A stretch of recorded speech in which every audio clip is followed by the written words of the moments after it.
Most of us are totally unaware of the fact that our inner conversations are the causes of the circumstances of our life. We are told that as a man thinketh in his heart, so is he. But do we know that man's thinking follows the tracks laid down in his own inner conversations?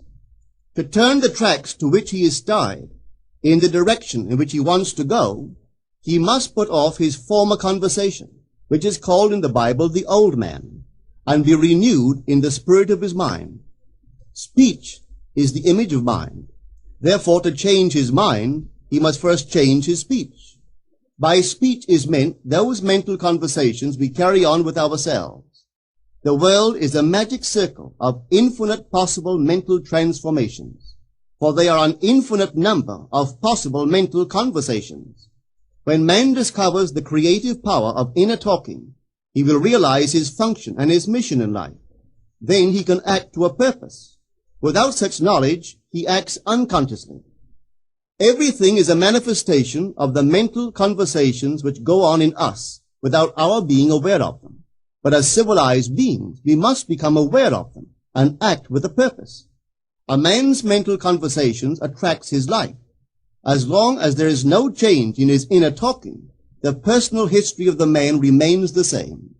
To attempt to change the world before we change our inner talking is the struggle against the very nature of things. Man can go round and round in the same circle of disappointments and misfortunes, not seeing them as caused by his own negative inner talking, but as caused by others. This may seem far-fetched, but it is a matter which lends itself to research and experiment. The formula the chemist illustrates is not more certainly provable than the formula of this science by which words are clothed in objective reality. One day a girl told me of her difficulties in working with her employer. She was convinced that he unjustly criticized and rejected her very best efforts. Upon hearing her story, I explained that if she thought him unfair, it was a sure sign that she herself was in need of a new conversation piece. There was no doubt but that she was mentally arguing with her employer, for others only echo that which we whisper to them in secret. She confessed that she argued with him mentally all day long. When she realized what she had been doing, she agreed to change her inner conversations with her employer. She imagined that he had congratulated her on her fine work, and that she, in turn, had thanked him for his praise and kindness. To her great delight, she soon discovered that her own attitude was the cause of all that befell her. The behavior of her employer reversed itself. It echoed, as it had always done, her mental conversations with him. I rarely see a person alone without wondering to what conversation piece is he tied. On what mysterious track is he walking? We must begin to take life consciously, for the solution of all problems lies just in this. The second man, the Lord from heaven in all of us, is trying to become self-conscious in the body, that he may be about his Father's business. What are his labors? To imitate his Father, to become master of the Word, master of his inner talking, that he may mold this world of ours into a likeness with the kingdom of love. The prophet said, "Be ye imitators of God as dear children." How would I imitate God?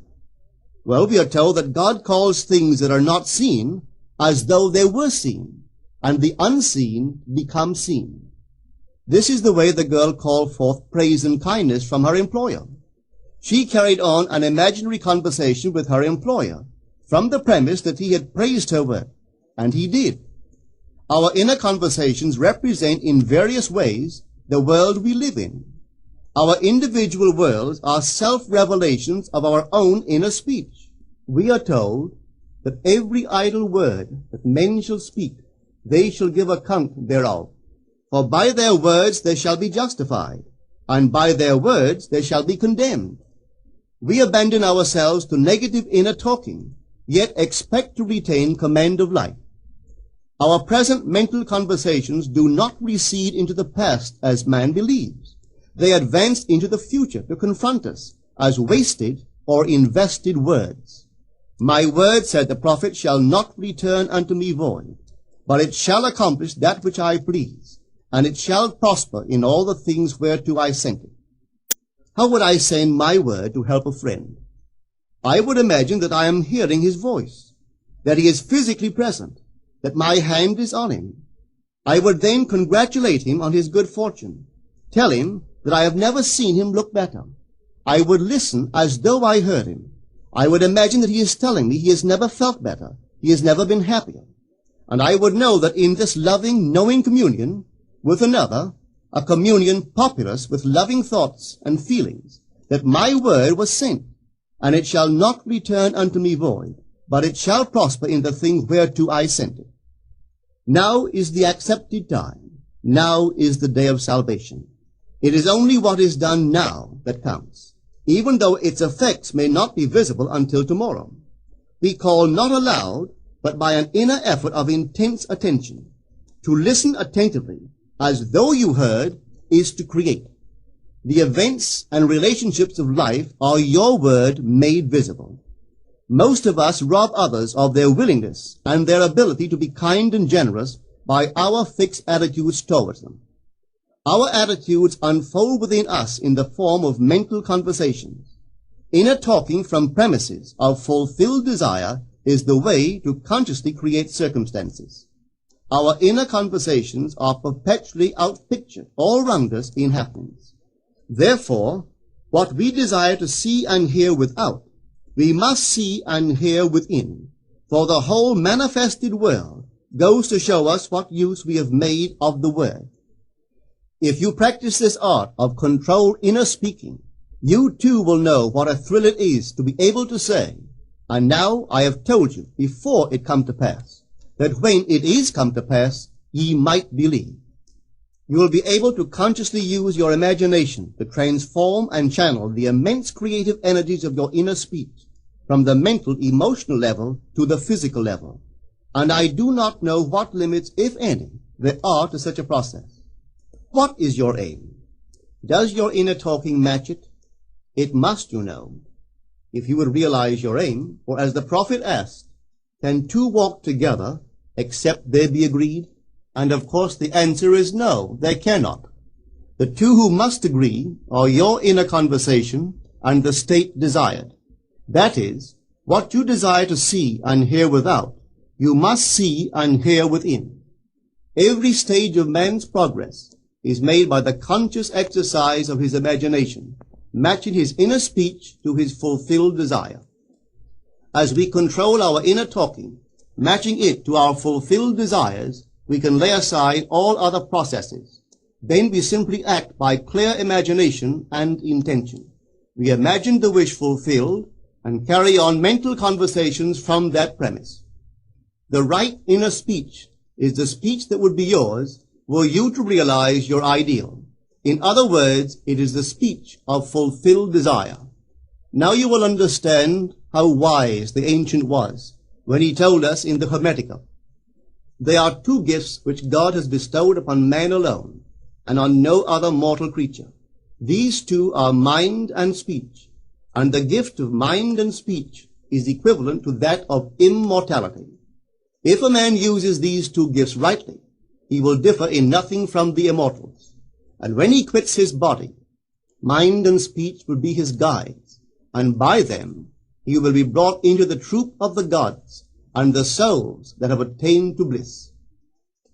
With the gift of mind and speech, you create the conditions and circumstances of life. In the beginning was the Word, and the Word was with God, and the Word was God. The Word, said Hermes, is Son, and mind is Father of the Word. They are not separate one from the other, for life is the union of word and mind. You and your inner talking or word are one. If your mind is one with your inner conversation, then to be transformed in mind is to be transformed in conversation.